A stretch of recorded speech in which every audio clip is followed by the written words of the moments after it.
Channel CO engineering. तो कैसे हो सब लोग?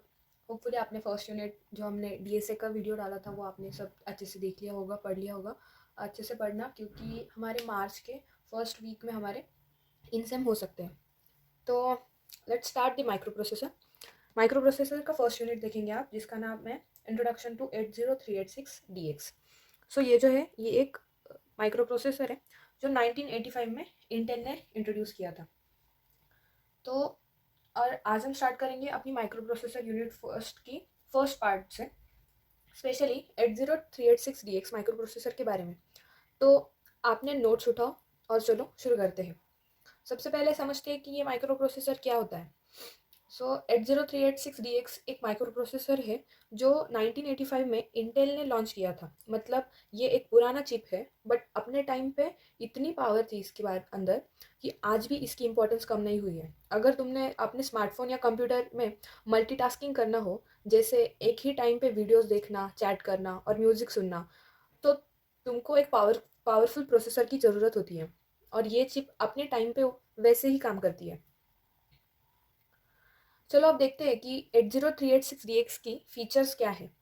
तुम्हारे पास अगर ये नोट्स हैं तो ये पॉइंट्स लिखना मत भूलना।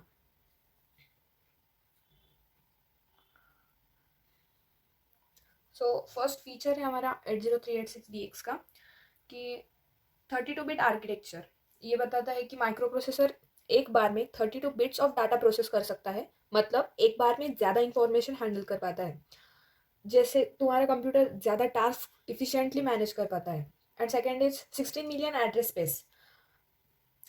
मतलब तुम्हारा माइक्रो प्रोसेसर के पास इतना पावर था, ये 16 मिलियन डिफरेंट मेमोरी लोकेशंस को एक्सेस कर सकता था। समझ लो तुम्हारा कंप्यूटर को एक ह्यूज स्टोरेज कैपेसिटी मिल गई थी, जैसे तुम्हारे फ़ोन में 256 GB का स्टोरेज हो।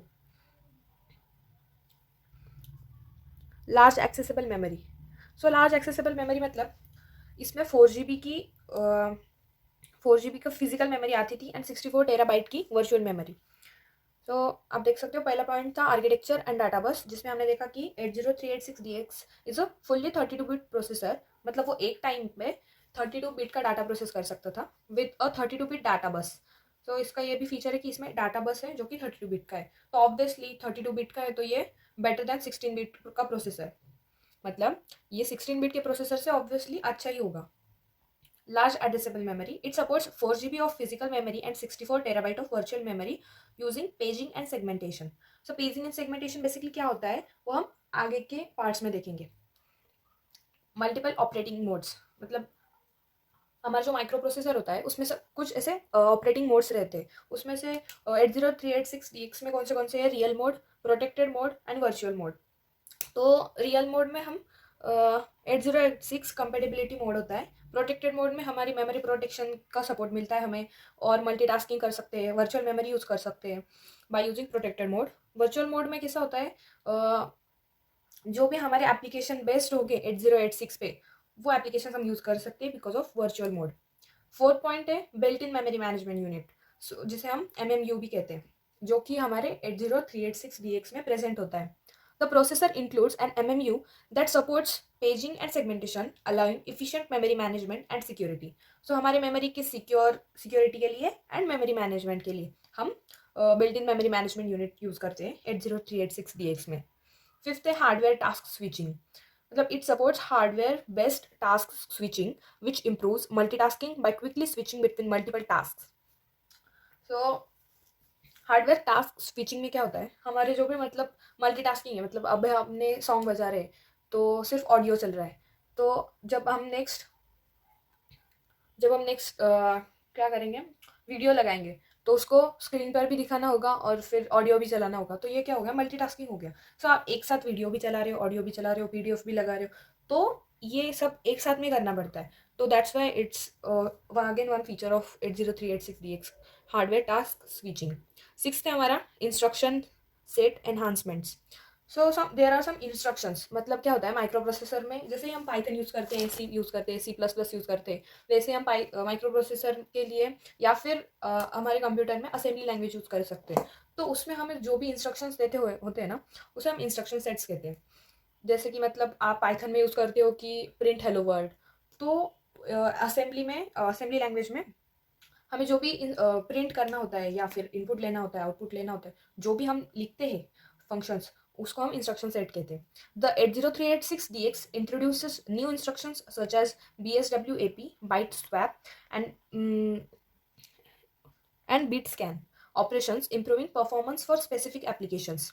So byte and bit मतलब ये एक टाइप के डेटा टाइप से इसमें असेंबली लैंग्वेज में. तो इंस्ट्रक्शन सेट एनहांसमेंट्स मतलब ये जो माइक्रो प्रोसेसर है इसमें दो टाइप के मोस्ट इंपॉर्टेंट है कि byte swap and bit scan. Seventh, pipelined execution. It uses instruction pipelining, allowing multiple instructions to be processed simultaneously at different stages, improving overall speed. इस माइक्रो प्रोसेसर में आपको speed का भी improvement मिलता है. Second है कि pipelining allowing multiple instruction to be processed simultaneously. वैसे ही फिर से मतलब कि आप एक साथ बहुत सारे टास्क कर सकते हो कि मतलब गाना भी बजा रहे हो, वीडियो भी देख रहे हो, PDFs भी रीड कर रहे हो. So that's pipeline execution. It uses instruction pipelining, जो कि आपको अलाउ करता है multiple tasking. Ring based protection levels. ये कुछ मतलब इसका कुछ डिस्क्रिप्शन नहीं है, बट हाँ कि इसका रिंग बेस्ड प्रोटेक्शन लेवल होता है. आप ये भी पॉइंट लिख सकते हो एनहांसिंग सिक्योरिटी के लिए. Then no built in floating point unit, FPU. The 80386DX does not have an integrated FPU, requiring an external 80387 को processor for floating point calculations. So हमारे जो कैलकुलेशंस होते हैं वो बेसिकली माइक्रो प्रोसेसर पर ही होते हैं कि उसमें जो अरिथमेटिक यूनिट होता है वो हमारा सब कुछ कैलकुलेशंस का पार्ट करता है. सो बट ये जो है उसमें FPU नहीं होता, तो इसलिए हम उसमें फ्लोट पॉइंट के कैलकुलेशंस नहीं कर पाते 80386DX में. लास्ट पॉइंट है हमारा scalability and upgradability. The 80386DX allowed software to scale efficient, enabling later upgrades to processors like 80486 and Pentium while maintaining compatibility. Let's see some more features of 80386DX, which is 32-bit architecture. मतलब 32-bit architecture का तो हमने देखा ही. Protected mode, ये थोड़ा टेकी हो सकता है, पर प्रोटेक्टेड मोड का मतलब है कि 80386DX अपने मेमोरी को प्रोटेक्ट कर सकता है. मतलब अगर तुम कुछ इंपॉर्टेंट काम कर रहे हो तो सिस्टम को क्रैश होने से बचाता है. देन है मल्टी प्रोसेसिंग सपोर्ट. और हाँ, मल्टी प्रोसेसिंग सपोर्ट का मतलब है कि 80386DX एक से ज़्यादा प्रोसेसर को सपोर्ट करता था. इमेजिन करो तुम्हारा कंप्यूटर में एक ही टाइम पे कई टास्क चल रहे हो और सब इफिशियंटली हो. जैसे एक ऑफिस में सब लोग अपना काम करते हैं, वैसे ही ये चिप काम करती है. बड़ी बात, ये चिप अपने टाइम पे रिवोल्यूशनरी थी. अगर पहले के माइक्रो प्रोसेसर को देखो तो वो काफ़ी स्लो थे, लेकिन ये माइक्रो प्रोसेसर ने स्पीड और मल्टीटास्किंग में एक नए ईरा में शुरुआत की थी. मतलब जब तुम अपने कंप्यूटर पर एक टाइम पे 10 चीज़ें कर रहे थे तो ये चिप उसको स्मूथली हैंडल करती है. अब तुम्हारे लिए एक रियल टाइम एग्जाम्पल है. तुम सोचो, तुम स्टूडेंट हो और तुम अपने कंप्यूटर पे एक साइड में नोट्स पढ़ रहे हो, दूसरी साइड में यूट्यूब वीडियो देख रहे हो और बीच में व्हाट्सएप भी चला रहे हो. अगर तुम्हारा सिस्टम में एक वीक प्रोसेसर हो तो सब कुछ स्लो हो जाएगा, राइट. लेकिन अगर तुम्हारे पास 80386DX जैसा प्रोसेसर हो तो तुम्हारी मल्टीटास्किंग स्मूथ चलती रहेगी. एक तरह से ये चिप तुम्हारा कंप्यूटर को एक सुपर पावर दे देती है. तो दोस्तों, आज हमने समझा 80386DX के बारे में. ये माइक्रो प्रोसेसर अपने टाइम पे एक गेम चेंजर था. अगर तुमने ये वीडियो अच्छा लगा तो अपने दोस्तों को भी बताना, और हाँ, कमेंट करके बताओ कि तुम्हें किस टॉपिक पर नेक्स्ट वीडियो चाहिए. और हाँ, इसका सेकंड पार्ट भी आएगा. तो अभी हमने सिर्फ यूनिट फर्स्ट का पार्ट फर्स्ट किया है, which is not even 25%. But हाँ, मैं अगले वीडियो भी जल्दी पोस्ट करूँगी. ये वीडियो अच्छे से देखना. ये PYQ है. पिछली बार मतलब कि हर बार पूछते हैं कि माइक्रो प्रोसेसर के 80386DX के फीचर्स बताओ, तो इसलिए इसे अच्छे से पढ़ के जाना. ये 10 फीचर्स है. आपको और इसको एक्सपांड करके लिखना हो तो आप लिख सकते हो, बट हाँ, अच्छे से याद रखना कि हाँ, आर्किटेक्चर है, डाटा बस है, फिर लार्ज मेमोरी होती है इसमें, ये मल्टीपल ऑपरेटिंग मोड्स को सपोर्ट करता है, उसमें built in memory management unit है. Then it is hardware task switching, मतलब एक टास्क से दूसरे टास्क पर हम फास्ट स्विच कर सकते हैं. इसमें बहुत अच्छी स्पीड भी है. इंस्ट्रक्शन सेट प्रेजेंट है. देन पाइपलाइन एग्जीक्यूशन है. इसका प्रोटेक्शन लेवल कैसा है, रिंग बेस्ड है, no built in floating point unit and then scalability and upgradability. Next video में हम देखेंगे आर्किटेक्चर ऑफ 80386DX। सॉरी मैं नाम गलत ले लेती हूँ कभी कभी, सॉरी फॉर दैट। एंड मैं जो भी पढ़ा है अभी उसके नोट्स में डिस्क्रिप्शन में दे दूंगी। होपफुली आपको ये वीडियो पसंद आया होगा, तो make sure to like and subscribe. Please support my channel and must share with your friends. Thanks for watching.